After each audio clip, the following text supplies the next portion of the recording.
No humidity. Okay, I'd like to call to order the meeting of the Bedford Township Planning Commission. It's July 13, 2022, at 7 o'clock p.m.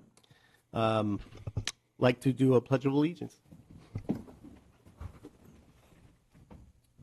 I pledge allegiance to the flag of the United States of America and to the republic for which it stands, one nation, under God, indivisible, with liberty and justice for all. Okay, first item is approval of the agenda. Has everybody had a chance to look it over? Any changes, objections? Get roll call first. Okay, let's do a roll call. Thanks, Tom. Yep, no problem. Mr. Swing. Here. Mr. Lamkowski is absent. Mr. Steiner. Aye. Mr. Helm. Here. I am here. Mr. Fritz. Here. Mr. Mahoney. Here. Okay, now we'll approve the agenda. Motion to approve the agenda is submitted. Second. All those in favor say aye. Aye. All those opposed. Motion passes unanimously. Approval of the minutes from May 25, 2022. Has everyone had a chance to look these over? Any changes, additions, deletions? Is there a motion to accept the minutes? Make a motion to accept the minutes. Support? I'll support.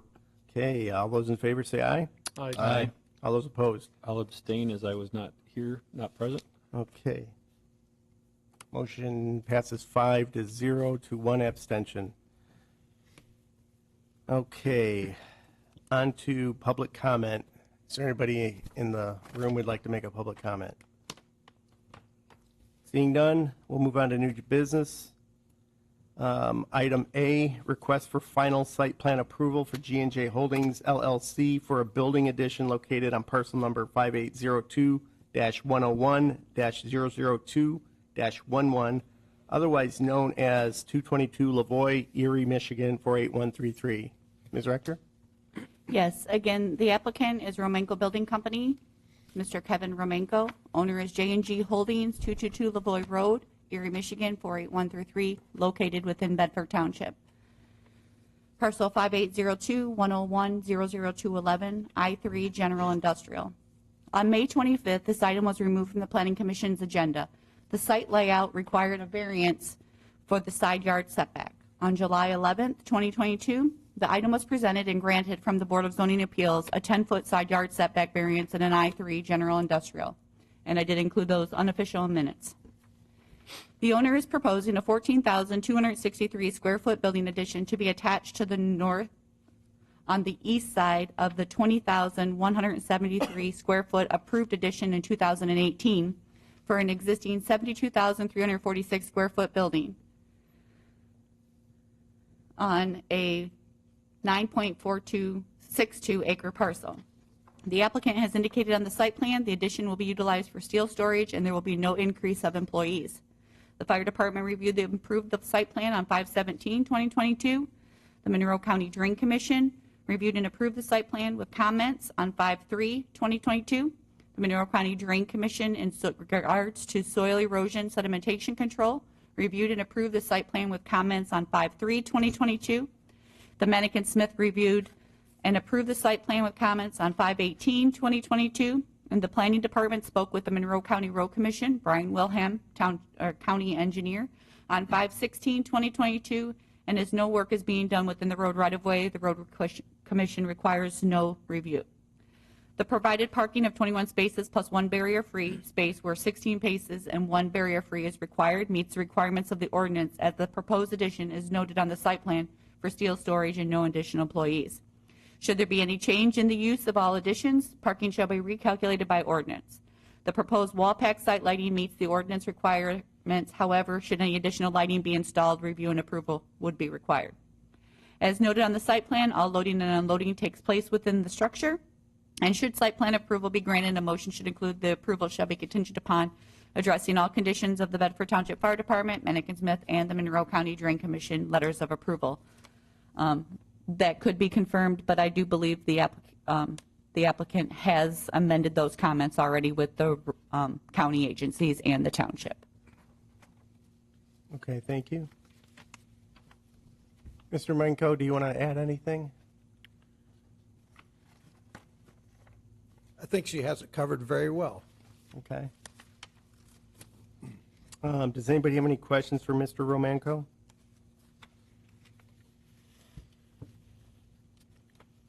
Mr. Chair, can I just ask possibly, Mr. Helm, since you sat on BZA, just give us any thoughts from that side? We had discussion regarding it, and we felt it was the proper place to put the addition for the building. There was no objections. And I see there was probably quite a bit of back and forth regarding sort of like hardship issues or reasons for requirements, but Just because of cost, they were gonna go to, storage off-site and that, and with today's fuel prices, and it was just much more economical to put it on, well, at the building on the side. and when you start to store off-site, that potentially leads to other things like disappearing and moving the business somewhere else too, And stuff being broken and things getting broken. right. So the steel, or the facility you're talking about, it's got racking for steel, is that what I saw in here? This addition will have racking in it, and it's for finished product as it comes out from the main building. It's going to be stored on racks. And then at the south end and the north end, there's drive-through doors so that their trucks will be able to pull right inside and then load right off the racks with a forklift for deliveries. And they have rack storage inside the existing facility now that they want to move out of that area so that they can utilize more productive space underneath the crane system that's in the main building. This building here will not have a crane in it. So obviously you're loading flatbeds coming through there. This would be flatbeds, yes.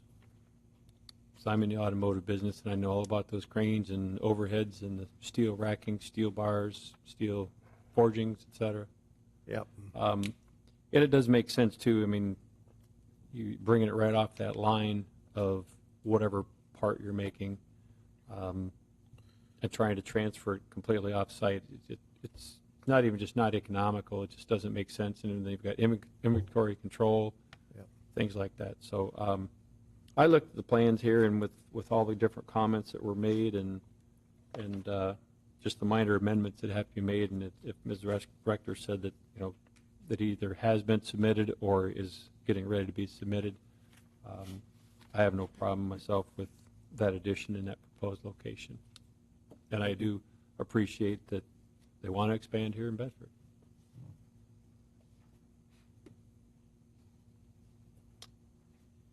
Anybody else? I would, just a quick question. Ms. Forden at Manick and Smith Group had concerns about detention ponds and storm sewers. And her letter's dated in May, and the prints we have are from April. I was just curious if there's any changes to, after looking at what her concerns were.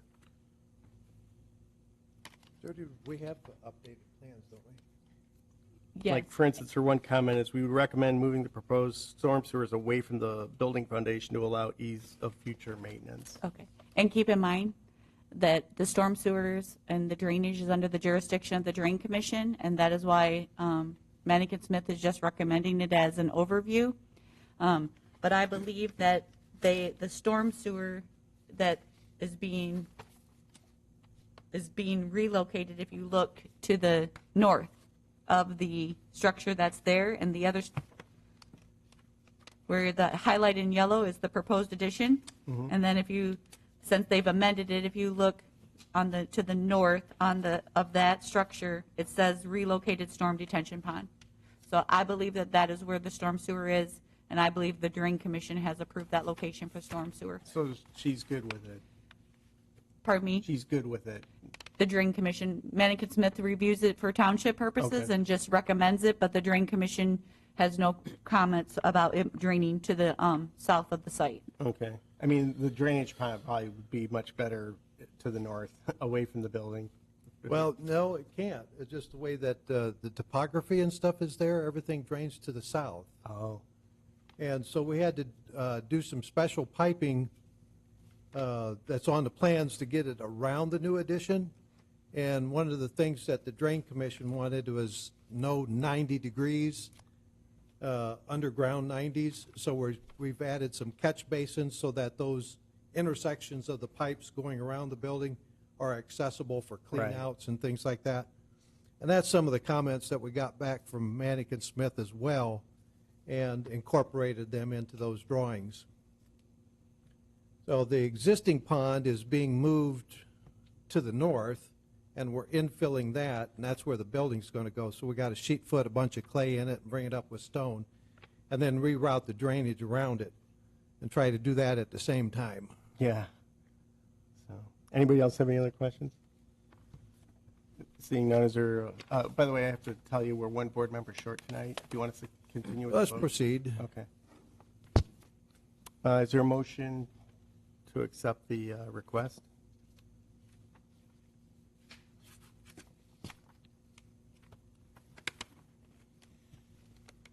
I'll make a motion. Okay. I'll make a motion that we approve the final site plan for J&G Holdings, parcel number 5802-101-002-11, for site approval contingent upon addressing all conditions for the Bedford Township Fire Department, MSG, and the Monroe County Drain Commission for letters of approval. Is there support? I'll support that. Oop. Okay, support from Mr. Fritz. Mr. Kovrat, can you call the roll?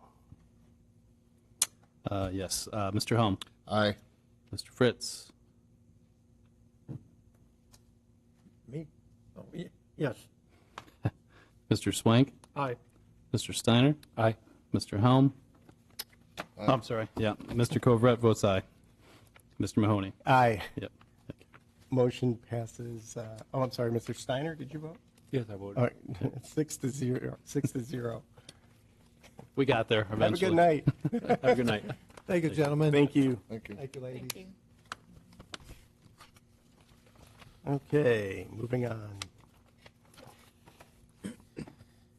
Item B, request for a signed waiver for Bedford Senior Community Center and an R3/SVOD single-family residential located within the Samaria Village Overlay District on parcel number 5802-010-040-00, otherwise known as 1653 Samaria Road, Temperance 48182. Ms. Rector. I first want to comment that I was questioned regarding previous approvals for LED message boards, and I did want to advise the commission that when and should the board desire tonight to either grant these sign waivers, previously we've had conditions put on it to make sure that there is a building permit submitted for, and that the perimeter of the landscaping of the base be provided on the submittal, and also that the sign be located outside the road right-of-way, and that the message board change no more than 5-second intervals, and it either must be dimmed or turned off at dusk.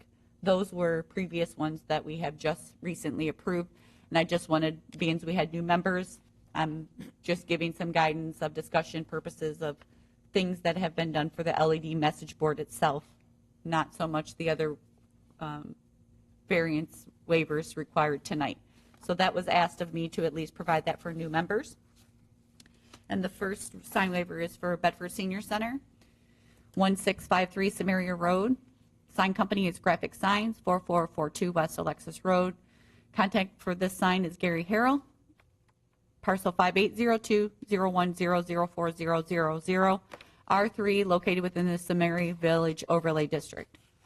The applicant is seeking to install a monument sign with 16 square foot of base and 36 square foot of signage for an overall height of 6.5 feet, and to include an LED message board on a parcel located within Samaria Village Overlay District. Per section 400-1703B, G states one monument sign up to 40 square feet in area and 4 feet in height shall be permitted on each parcel or lot within the overlay district, which shall apply to the use on the parcel of that lot.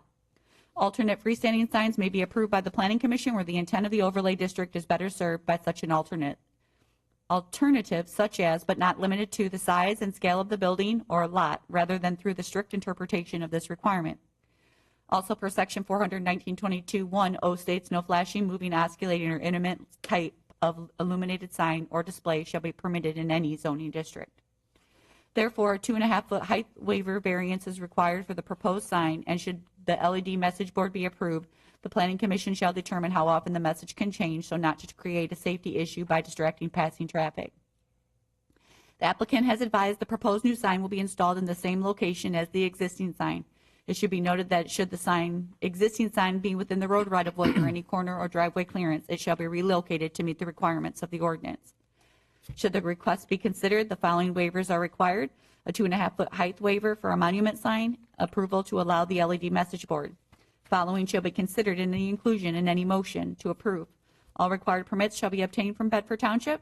The applicant shall continue to maintain the entire perimeter landscaped area of the base no less than 2 feet wide, growing and in a healthy condition, and the sign must be located outside the road right-of-way and corner clearance or driveway clearance.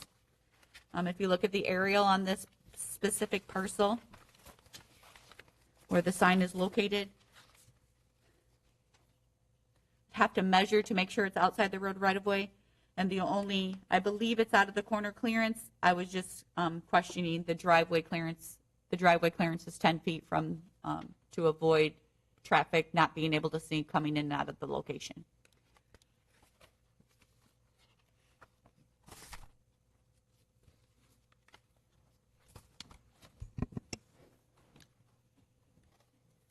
Okay, is there anything you want to add, Mr. Harrell? No, I believe she covered most of the bases as far as that goes. Gary Harrell? I'm sorry. Does anybody have any questions for Mr. Harrell? Yeah, I do, actually. Okay, Mr. Covert. All right, so bear with me. I'm one of the new members on the Planning Commission here. And I'm a compliance guy, so I'm a rule follower, right? And so the first thing that jumps into my head when I look at the waiver request is, okay, what's the special circumstance? What's the hardship for not being able to comply with the ordinance? That's just the first thing they get, because a waiver should be an exemption or a special circumstance. So I'll ask that of you. Is there a special circumstance to the height-wise, in particular 2.5 feet, to not comply with the ordinance? Well, the issue with that is a 4-foot height sign to be able to put any type of a message center on, whether it be digital or non-digital, is going to be very challenging to achieve that, especially with a base in the area that we live in. We have to deal with winter months as well, so we do have to keep it off the ground. I like to keep a minimum of 18 inches. If we get any kind of a snowfall, so that that kind of really puts an issue in as far as that goes. And then if you have the announcement of what the business is or facility is, that eats up a lot of room. So the 4 foot is a pretty restrictive code, in my opinion, for that location. So in your professional opinion, obviously you do this for a living, right? You're doing signs, and what you're seeing out there, our ordinance is, in your opinion, is restrictive when it comes for an LED sign. Yeah, for that location. I understand that. I believe it was zoned because of the type of business that it is, but I think we've run into this issue with churches as well. That they're zoned a certain way because of that situation, and we've generally always had to come in to look past that. Okay. Ms. Rector? Yes, and maybe Marty can speak on this, as Mr. Camprath can speak on this as well. This specific sign is within the Samaria Village Overlay District, so it is its own portion of our ordinance that is not part of the ordinance that would provide it, because this is actually a single-family residentially zoned property. So in the ordinance section, this would not be permitted, the sign. The overlay is what restricts the 4 foot in height, and that is in all the overlay districts.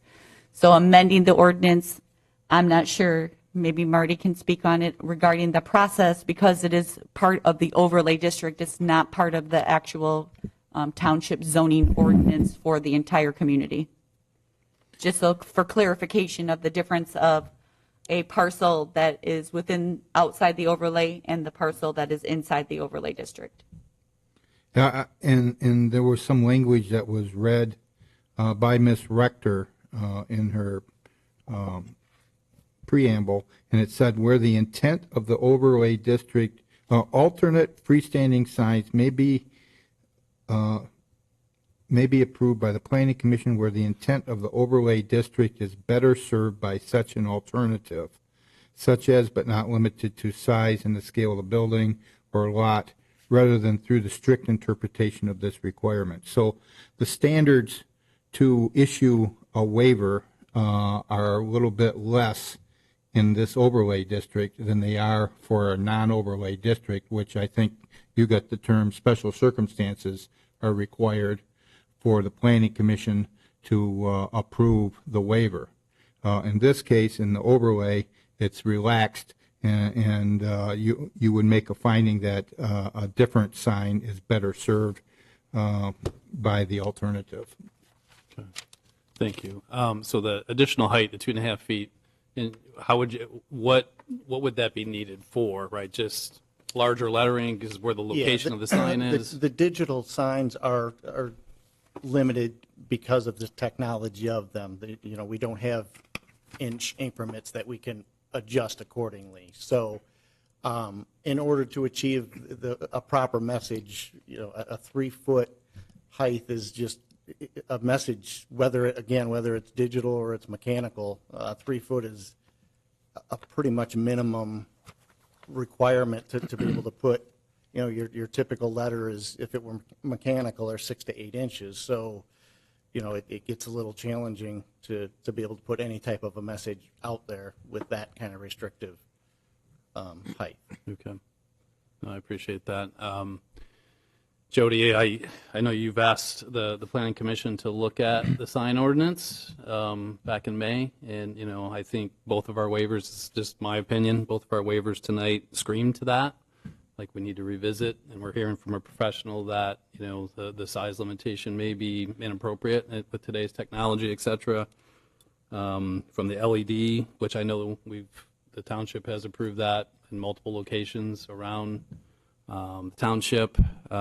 Those are all waivers, right, from our current ordinance. So we need to revisit that. Waivers should be a rarity, an exception, not the norm. And so thank you for hitting us with that back in May. I think as a planning committee, we need to revisit that. We do. So that's all I have for now. Mr. Shank? I went by the senior center and took a look at the sign, actually went out and measured it. At present, it already exceeds the 4 feet, including the base. It's 5 feet tall now. And then across the street, there's already an electronic sign. So there's already precedent in that area that's already there. But just wanted to let everybody know that. I'll back what Mr. Covert was saying about, why have an ordinance if we're constantly making waivers and, for special circumstances. And, this is a new technology, and you and I have spoken, and we talked about how those signs are put together. They're 1 by 2 that yes. you stack, basically, Correct. and create a sign. And it's, maybe when these ordinances were written, LED technology was not around. Well, I believe when these ordinances were written, I don't even know that it was even an option at that point. It really was kind of at the I don't even know if it was at the beginning stages. So unfortunately, as I sell to my customers, I tell them if they're looking for digital, it's automatically we have to do what we're doing here tonight. So yeah, and I explained as well that I would love to be a part of that conversation to help educate on what things to look for and what's been done, in other, jurisdictions to help you guys write something that's a little more feasible for sign companies to build around. And we also talked about how we basically come in from 2 different camps. We're the township, you're the sign manufacturer, the company who's putting in the sign.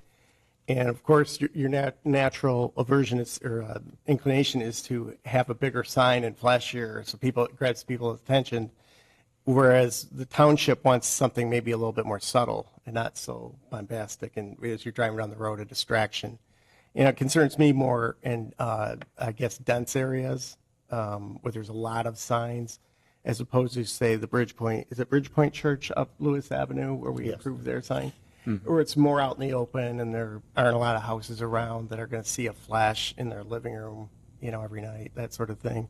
So these are things we have to talk about with this new technology, and, I think it's, perfect time that Jody brought that up, that we talk about this. In the meantime, I just think we have to look at this case by case. Where the senior center is, I really don't see a big encumbrance in that neighborhood. It seems like it's more out in the open, like, say, Dr. Lehman's that we approved back earlier last year. It's the only sign that's going to be on that corner, basically. But any other thoughts? Mr. Steiner? Just to add, again, looking at the sign, right off the bat, you've got 1.5 foot at the top, Bedford Senior Community Center. If it was only 2 words, maybe you could get by with a little bit less. But here, just to advertise the community center, you've got 1.5 foot that you've already utilized. So you've got 36 inches of sign left. You don't get a lot in 36 inches. I think the ordinance, if I'm not mistaken, Jody, I know her. She'll go back and she'll look, but I'm guessing it's over 20 years that it was written. Yeah, I believe it was. I would say yes. I think that was written. It was based on Canton, when Canton was just, Canton, Michigan, I believe, is what originally got this ordinance in its beginning stages, and I know we've adjusted accordingly, because, the issue that I ran into as a sign builder was Canton was a new developing, it was a field, and Bedford existed, so their offsets and things like that just didn't match up with what was already built here. So there was a lot of adjusting accordingly, and I had mentioned, and I don't think it's been addressed yet, but one of the major issues is multi-tenant facilities have an ordinance, and I don't know if has that changed yet, that it's got to be 25-foot off-road right-of-way? That is our RME, elderly housing, is the 25 feet back from the road right-of-way. Right-of-way, and that is just, I don't understand where that came from. That makes absolutely no sense to me whatsoever, when a commercial building can be 5-foot off-road right-of-way. 25-foot off of road right-of-way is putting it almost in, certainly in their parking lot, and it, on a multi-tenant, a lot of these that I've got variances for has been retirement centers, and no offense to the elderly, but they need to see the sign probably better than the kid that's going to pull into McDonald's. So having it 25-foot off, just that's one that doesn't make any sense to me. And I don't know where that came from. I don't know the rationality of that, because it just doesn't make any sense to me. Yeah, well, if I remember correctly, this was done somewhere probably between 99 and 2002-03 time frame. Back then, signs alone, plus a lot of other things with landscape, there was a lot of people saying at that time, I remember, this is not Hilton Head, because back then they also wanted high berming in front of some of these businesses, the high berms and the signs, and then almost like you go into communities where they've got a service road down the side. This is not that. Bedford is not that. And so I remember very clearly that's around the time frame a lot of this sign stuff came into place. Granted, there were some good things that came out of it, but there were some things that they just didn't jive. And of course now with, again, the technology and the changes, we do need to visit that and tweak that. It doesn't make sense to have a variance.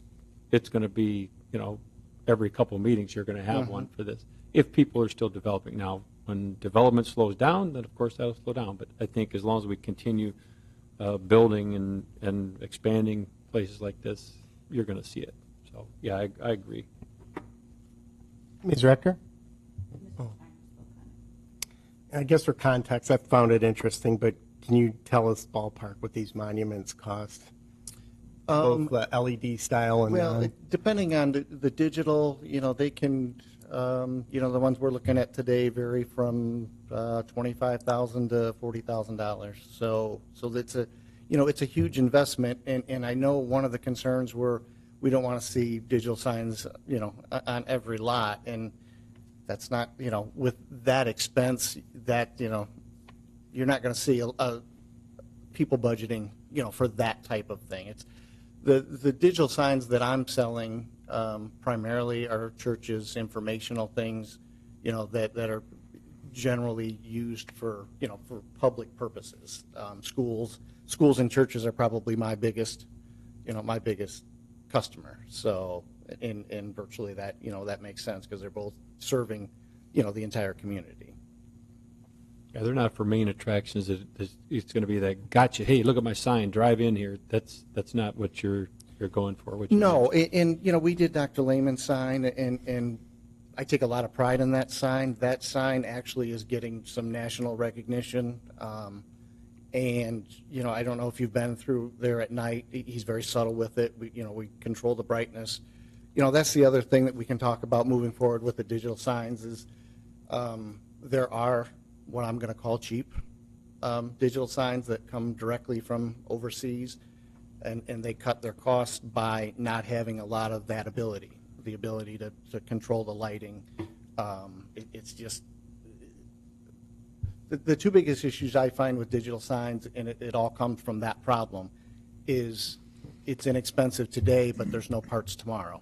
So what ends up happening is the customer can't fix their sign because the parts are not available. So that now the community is driving by with a sign that's half working and becomes an eyesore. Or the other thing that happens is it's screaming bright at night and it becomes a problem. I live in this community too, and I don't want to see, I'd love the way Dr. Lehman's sign is in the evenings because it doesn't look any more aggressive to me than if that was just a standard sign that was lit up. To me, it's not as bright as if I were to go in there and make a plastic sign and put LED lights inside of it and light it up. It would be much brighter. Mr. Coverett? Do we know, maybe off the top of your head, Gary, the height of Dr. Lehman's sign? His is, I'd have to go back to it, but I believe it's the overall height at the top of it is 8 foot. I say it's about 8. Is it I the believe. same as the one that's going up? Yeah. It's the same as the sign that's next on the agenda. Yeah, they almost mimic one another, basically. He asked for a 2.25 foot height waiver for the wall sign and 1.28 for the monument. And that waiver obviously was granted by planning. Yeah. Okay. Yeah, the second one that we're going to be talking about next, it's almost, it virtually is a clone to Dr. Lehman's sign. I mean, there's going to be a little bit of differences, but all in all, it's going to be very similar to that. And that was one of the reasons I was able to get the job was they were, they saw that sign and contacted me based on, we would like to get something just like that. So.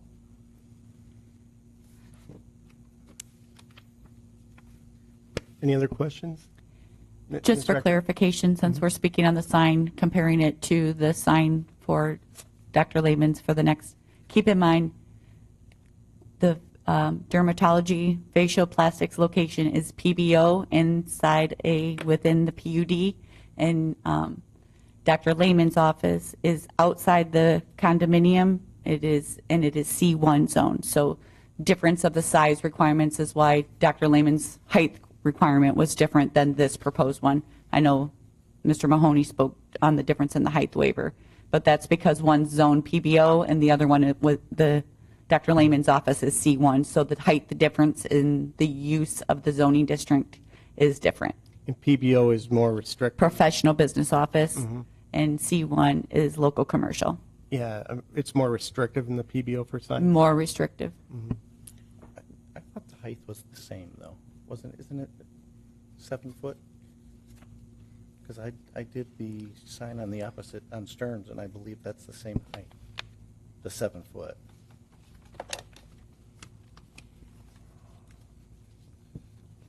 It was back February of 2021, if that helps.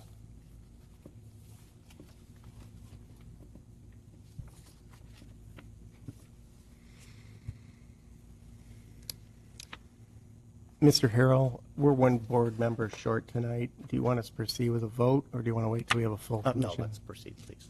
Okay.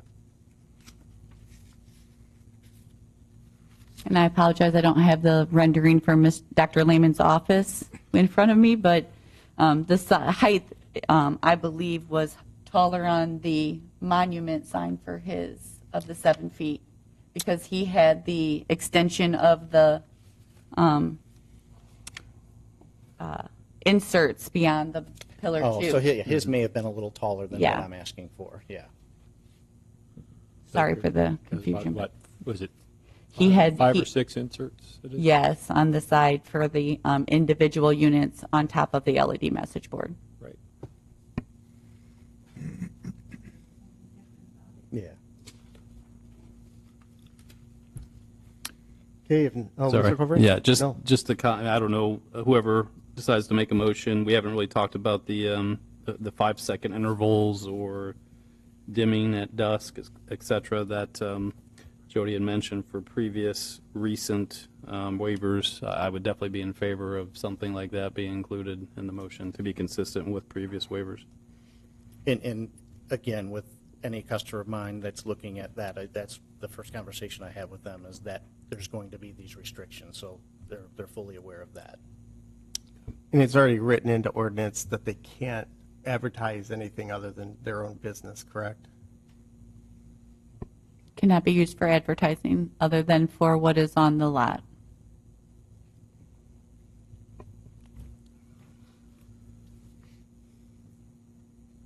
Okay, so I think in past we did the 5-second interval, and how did we dim at night? These have sensors on the sign, so the dimming happens automatically at dusk.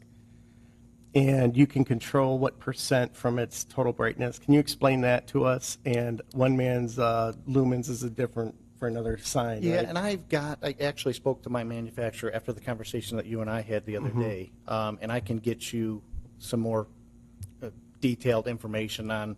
Lumens are a little tricky to register with digital signs because they can give you inaccurate, and he explained that to me based on how the lighting is created. There's another function, and again, I can get you that information as far as that goes, but yeah, this sign obviously is controlled by the percentage of brightness. It has 100%, which is running at its full brightness. We set ours at, I believe, during the day at 90%, and then in the evenings, it's, I believe, is 60%, so it drops it pretty dramatically.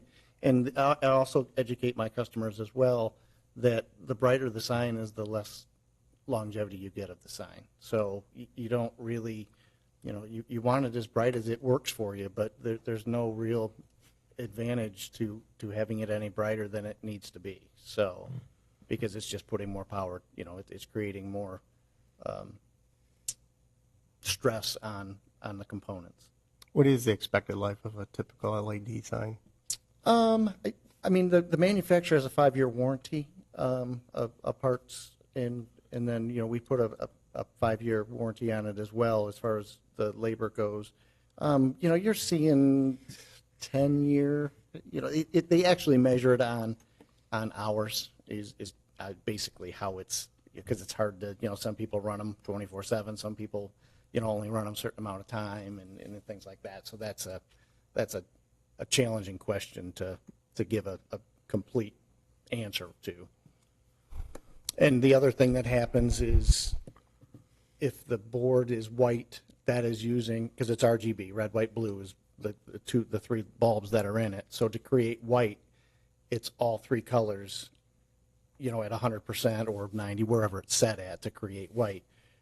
So, the darker you keep your sign with white letters or things like that, the better off the sign is going to be as well. So, and again, I try to, the darker the sign with the brighter the lettering, to me, is more effective for viewing purposes as well. So, Do you have brightness meters?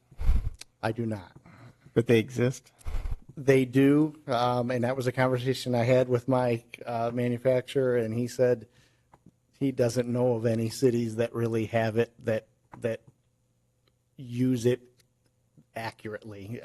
They said it's, they kind of use it as an enforcement, but not really a way to, it's not like the police officer that has the window tint machine that, can tell how much percentage tint is. So they do exist, but I don't know who has them.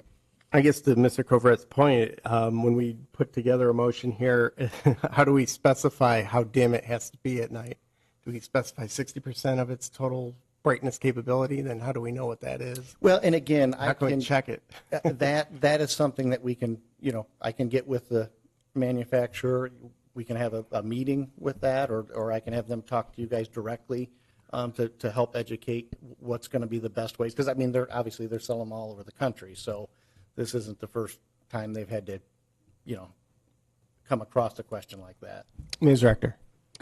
And I will just inform the board that if the residents of the community drive by and think the sign is too bright, they will contact the ordinance, and the ordinance will go out and advise that it does need to be dimmed further at nighttime if it's too bright.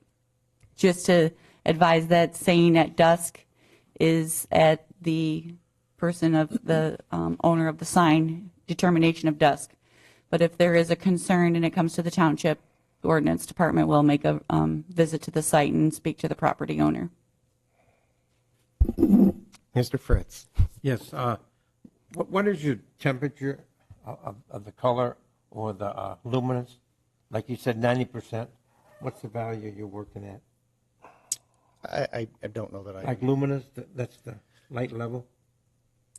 Or like the 5,000? Yeah, When you get in commercial, that there's 7,000. No, and I understand the question, but with LED, it's a little, lumens are not the most accurate way to measure it. And that was a conversation I had with him actually last night. So I'm not 100% accurate on being able to answer that properly. That's a question that I would rather refer to him on to. And then for the 90%, you don't know if that's 7,000 or. No, I don't. 5,000. I Okay. don't. I I was just know. curious. Yep. No, I understand.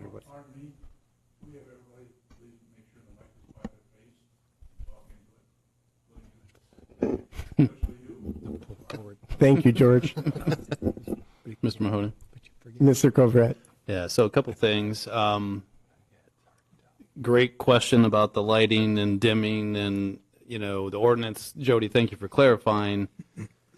Sorry, I'm always just thinking of the kind of the worst case scenario that, well, then if the ordinance officer goes out and says, hey, we're getting complaints, and the owner says, I dimmed it, I don't think there's anything we can do now because we don't have the data. We don't know what the lumens are. We don't know what the brightness is, but working on the sign ordinance, and when we revise this, I would like to see some data, and maybe working with and local like I sign said, manufacturers. I have no problem in so that being we able can to- get some specificity that says, hey, it's 90% during the day, and at dusk it needs to be turned down to 50, 60, 30, whatever that is. I'd like to see some quantitative numbers in that ordinance so we can tell them, hey, we just measured it and it's at X and it's supposed to be at Y type of thing. And again, I can give you another scenario. We did the Bedford schools, and the Bedford Junior High has an issue right now, or from the beginning. For whatever reason, the power supply to that sign comes from the high school, so the run is got to be a quarter mile long. And they have a power fallout because of that. So in order for that sign to work properly, we have that turned down to 25%. So if you go by there, you'll see how dim that is, and that is why, because they're in the process of converting their 110 into 220, so we can get the power to where it needs to be. But that's something that they're in the process of working on. But that'll give you kind of a feel for how dim it can get. That's it. That one is running at 25%. And then Gary, one follow-up question. Sorry, you had mentioned, say, 40,000. If someone wants to put a sign in today on the high end, it's 40,000 to install it at the end of its life, whether that's 10 years, 5 years, 15 years, and they need to replace something, the boards, whatever. I'm assuming they won't have to replace the whole thing, the base Correct. at all, so the boards, what would that cost be, just generally ballpark? You know, again, it depends on what type of board it is. The panels themselves, the 1 foot by 2 foot, generally run around $600 is what the cost of, the panel would be. So a few $1,000s, 10 years in to replace the boards. We're not talking another 20, 30, No. 40,000. Okay.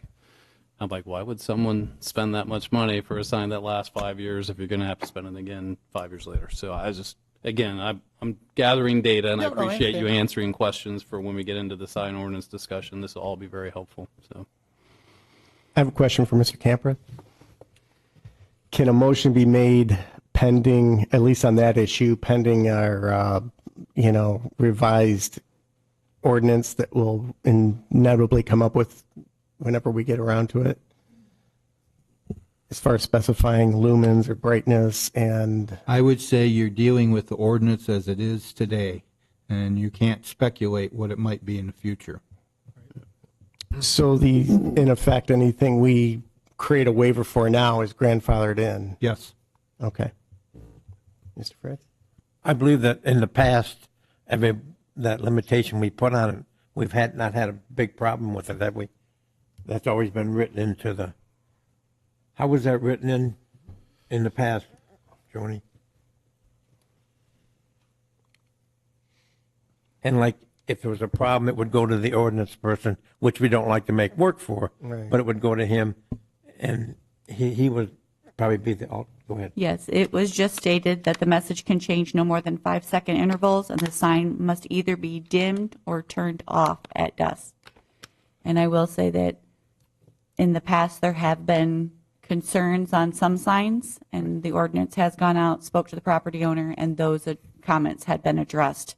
So with as the- it's been worded, it has been working. And has been worded that way, and if there is concerns, the property owners have been accommodating. Mr. We Steiner? don't want to hold Gary up too much with what we're talking about doing down the road, but if anybody or Ms. Rector can contact you for maybe some other guidance when we do that, that would Yeah, be like wonderful. I said, I would love to be a You're- part of that. You're the expert on it, even though you don't have all the data right now, you've got the right contacts for that. And the way I look at a lot of things we're talking about, we have to be extremely careful, even when we do write that ordinance. Even now, with you saying, okay, it's going to be dimmed at 60%, 50%, whatever, that can be very subjective, because it could be somebody on that property that somebody going down the road knows somebody that works there or attends there. They don't like that person, so they're going to have a cow about it, even though it's not that bright, and they're going to come in and they're going to complain.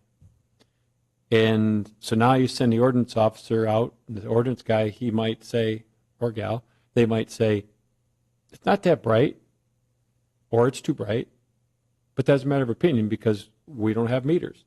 Now, if we're going to write an ordinance to do that, are we going to go out and buy meters? So here again, if it's one person, maybe two, that come in and complain, it's going to be tough. Now, if you have a whole slew of people coming in and making formal complaints, then you know you probably do have a problem. So we need to be real careful. But again, I appreciate your input, and anything you could do, being a member of the community, I'm sure you'd be willing to give Yeah, us that. absolutely. Like, I don't want to waste a ton of your time, because time is money, and we get that, but it's well appreciated. And one of the things that I've suggested to my customers, especially in what I'm going to call more commercial or residential areas, is if it's a lit sign, it's going to be lit. It's just going to be lit. There's no way around that.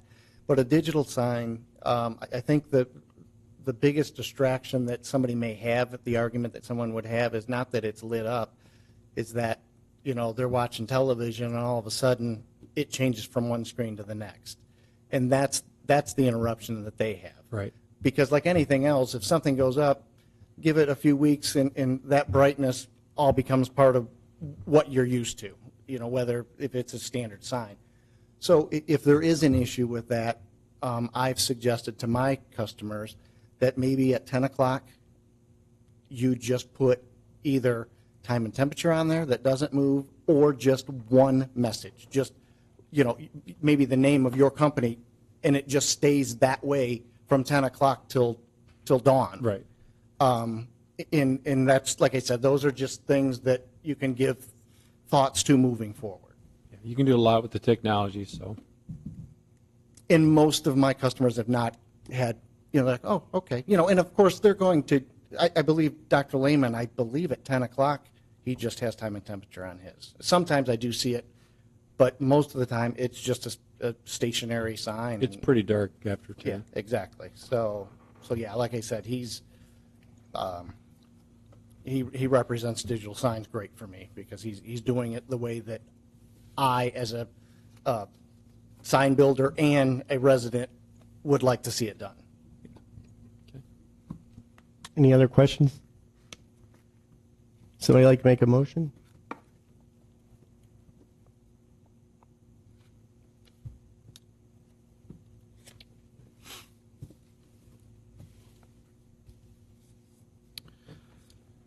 Mr. Chair, I'll make a motion Thank you, Mr. Helm. to approve the sign waiver for the Bedford Senior Community Center, parcel number 5802-010-040-00. We'll grant a 2.5-foot height waiver for the monument sign approval to allow LED message board. They also will require all permits shall be obtained by Bedford Township. The applicant shall continue to maintain the entire perimeter landscape area of the base no less than 2 feet wide, growing and in healthy condition. Sign must also be located outside the right-of-way and corner or driveway clearance. 5-second interval for changing of sign and dimming at night to keep it low. Support? Anyone? I'll second. Mr. Steiner seconds. Mr. Kovaret, can you What- call the roll? One clarification, if I could. Just question, dimming at night or off? Dimming at night or off. Yes. That's okay with both? Accept the friendly amendment. Good, friendly amendment. Okay. Mr. Helm? Aye. Mr. Steiner? Aye. Mr. Swank? Aye. Mr. Kovrat votes aye. Mr. Fritz? Yes. Mr. Mahoney? Aye. Motion passes unanimously. Thank you. One question I do have, my customer did ask, as far as the landscaping goes, this time of year, it's pretty challenging to get things to live as hot as it's been. There's no issue with it going into early fall as far as that goes, is there? I'm Ms. sorry. Ms. Rector? Yes, and I'm sorry. Did Mr. Steiner accept that friendly amendment? Yes. Okay.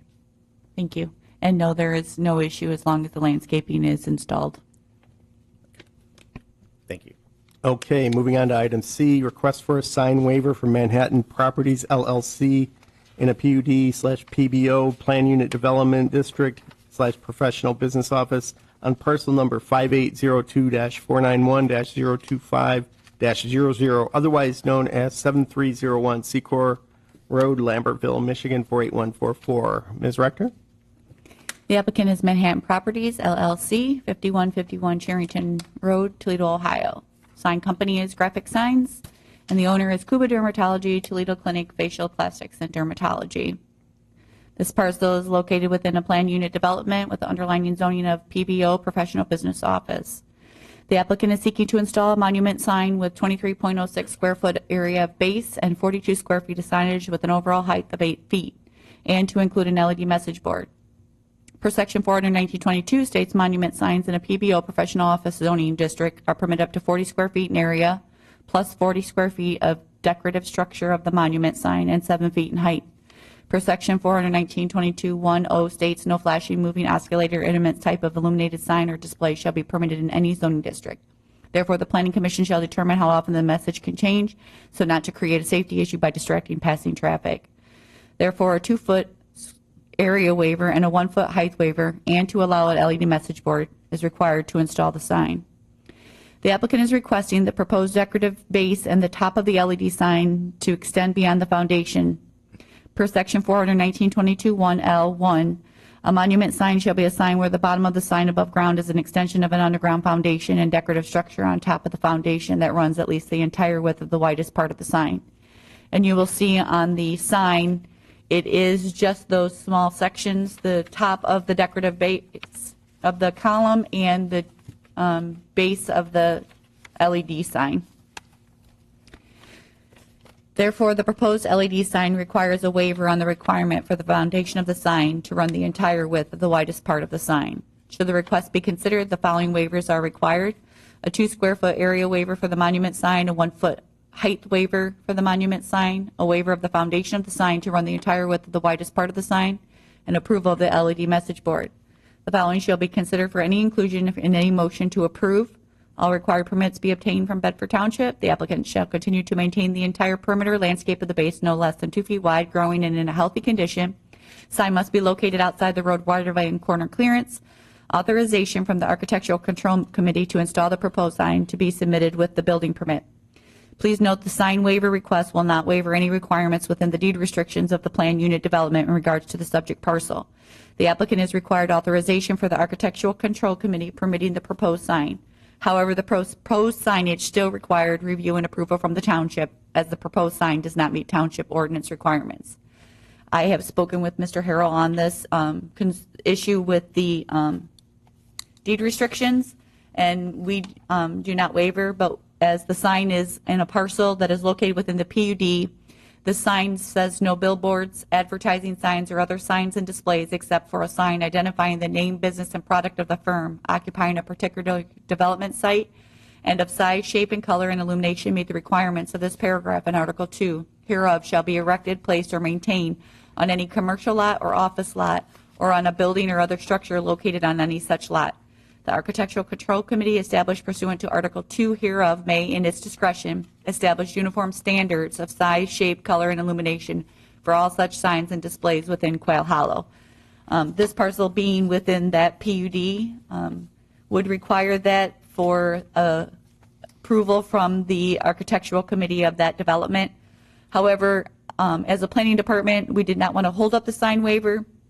Should they get that Architectural Committee approval, they will submit that with the building permit because this proposed sign still didn't meet ordinance requirements, so it still had to come before this board. So not to hold the sign up or the sign company moving forward with the property owner, that would still have to be submitted with the building permit as we cannot waiver from deed restrictions. But it still wouldn't meet the ordinance. So that would have to be permitted. And like I said, as you see, the overall height is the area of the top of the pillar column is the architectural pillar is the overall where the height is coming in for the variance. Yeah, the sign itself meets the height requirements. I have to advise you again, we're one member short tonight. Do you want us to continue? Yes. Okay. Any questions for Mr. Harrell? got a question. Yes, Mr. Fritz. What type of sign will the 15-inch by 96-inch be? That is what they call, or what we call a acrylic push-through. So the white is an aluminum sign. Will it be a fixed message? Yes, Not LED? I mean, No. it could be lit, but it's it'll not. just be lit, correct. Thank you. The letters themselves. At night, the only thing you would see would be the letters. Okay, thank you. You know, my only concern, as I mentioned before, is just that this is in a more dense area, and we might want to consider, you know, keeping it within the ordinance parameters, which isn't much. I mean, it's only a foot off the top, and a couple square, well, take care of the square footage part, right? Any comments or thoughts on that? Mr. Chair, Yes, Mr. Steiner. I agree with what you're saying, too. I think one thing that does make it a little bit different here, though, is it is approximately the 1 foot variance, has nothing to do with the overall sign, the LED itself, or that top insert, as you mentioned, more of a. Yeah, and again, that's It's really the. It's decorative. It's the faux stone or real stone, I'm not sure which it is. It's, But yeah, faux stone. But the faux stone structure and the cap on the top, that's really driving that about 11 inches or so. The overall sign that's going to be changing is 48 inches high. Correct. So really, we do have a reduction in the sign as compared to some of the other signage we've seen out there. So I guess that helps me think of the sign constantly changing. Granted, 5-second intervals would be the same probably, or whatever the board would decide if they passed. But I guess I'm not as opposed if it was the full thing, 8 feet, all the way to the top, Right. and changing it that. We've covered a lot of things, a lot of ideas in the previous one, so I think we've all got a lot of that in the back of our mind. There's no, Ms. Rector, is there anything do we need to do with the cap extension that, since it goes out past the base? I mean, it's not that far. It just would have to be a part of the waiver to allow it to be designed in that fashion to extend it. Okay, because he's going to have the landscape full length anyway, and yeah. Other than that, that's all right now. Anyone else have any thoughts? Mr. Covrat? Just agreeing with Mr. Steiner. I mean, unless we want to go through the last 45 minutes of comments again, just no. No, I agree. I mean, it's the fact that the sign itself is within the dimensions of the ordinance that helps me with the waiver.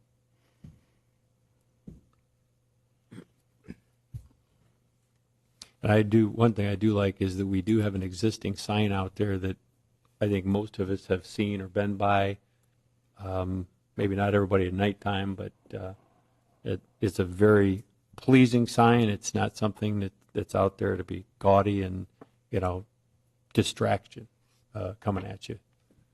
Thank you. How far, what's the distance off the road and the road right away on that? I believe that was established when they pulled the original.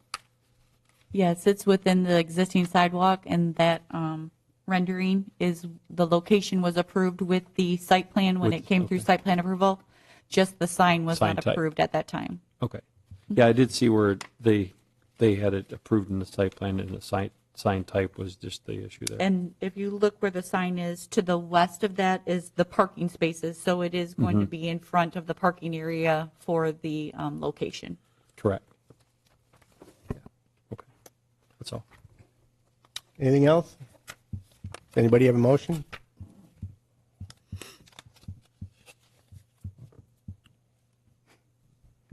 I can't let you do it again, right? I'll go. Somebody with else. it. Covrat. I'll go. All right. All right. Unless you really want to just. I'll make a motion to approve the sign waiver for parcel number 5802-010. Am I reading the right run? No, I'm not. Sorry. I already screwed up. Start again. I make a motion to approve the sign waiver for parcel number 5802-491-025-00 to allow for a 2 square foot area waiver for monument sign, a 1 foot height waiver for the monument sign, a waiver for the foundation of the sign to run the entire width of the widest part of the sign, and approval to allow an LED message board with the message changing at no greater than 5-second intervals. No less. No less than, sorry, thank you. 5-second intervals, and with dimming at dusk or turning off at dusk. With the following shall be considered for inclusion. All required permits shall be obtained from Bedford Township. The applicant shall continue to maintain the entire perimeter landscaped area of the base, no less than 2 feet wide, growing and in healthy condition. Sign must be located outside of the road right-of-way in corner clearance, and authorization from the Architectural Control Committee to install the proposed sign is to be submitted with a building permit. Second. Seconded by Mr. Steiner. Mr. Camperth. And following Mr. Coverett's motion, he read the words, "The following shall be considered for inclusion in any motion." I guess I would ask him to clarify, is he making those items a condition for approval, or is he considering them for inclusion? I'm stating that they are included in the. They are should be. They are to be included. Shall be. Shall be. And do you accept the, I do, and then just a quick comment, it's not really part of the motion. Same thing, you asked a question before, landscaping, fall, whatever. Perfect. Makes sense. okay, Mr. Coverett, can you call the roll? Yes, Mr. Coverett votes aye. Mr. Steiner? Aye. Mr. Swank? Aye. Mr. Helm? Aye. Mr. Fritz? Aye. Mr. Mahoney? Aye. Motion passes 6-0. Thank you so much, Mr. Thank you. Harrell. Thank you. We'll be calling you. Thank you. Okay, moving on to item 8, public comment. There's nobody in the audience to make comments. We'll move on to item 9, information. Ms. Rector? The next regular meeting is July 27th. At this time, we have a few items that would possibly be ready for that agenda, and I will inform the board as soon as I have clarification. Other than that, have a good evening. Okay, item 10, commission staff comment. Mr. Schenk. We'll start with you. Oh, no comments. Okay, Mr. Coverett? Yeah, just one comment. As said before, I look forward to diving into the sign ordinance. To date myself, I think, Rick, you're right. I think I was part of that last time the sign ordinance was, and it was the early to mid 2000s, if I remember correctly. I think, as I said, you guys, you probably already picked up on this with me. I'm just, there's an ordinance for a reason. You follow the ordinance, and waivers should be a rarity. And it just, if we continue to grant these, it gets harder and harder to, in my opinion, to maintain consistency in precedent-setting decisions and how we treated one versus the next, and then as the planning commission changes members, and you're trying to be consistent, and who remembers what happened 20 years ago? Yeah, we just definitely got to revise. We got to update the sign ordinance to make that whole process more consistent, easier, and clear for everyone to follow.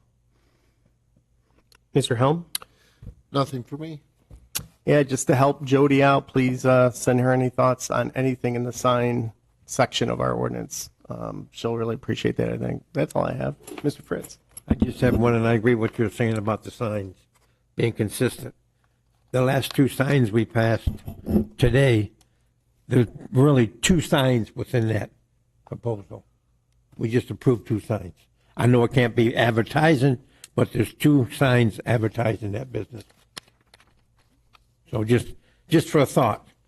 I mean, we've denied other people to have 2 signs, and so just, like I say, just for thinking about it. That's it. Thank you. Mr. Steiner? No, I think that's it for this evening. Okay, Ms. Ingram? I have nothing. Mr. Camperth? Ms. Rector?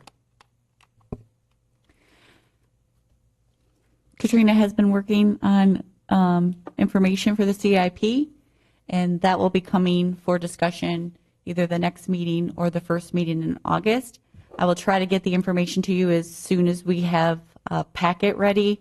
We are downsizing and working on getting a more defined CIP document to be able to work off of for the following next year of 2022 and 23. If you have any input on that, please send it over, and also please send the information on the signs, as when we amend a text amendment in the language of the ordinance, it does require a public hearing, and then we do send it to the attorneys to review, and then back to you for a public hearing, and then to the township board. Once the township board makes a decision, then it goes on to Unicode, which then puts it on the website.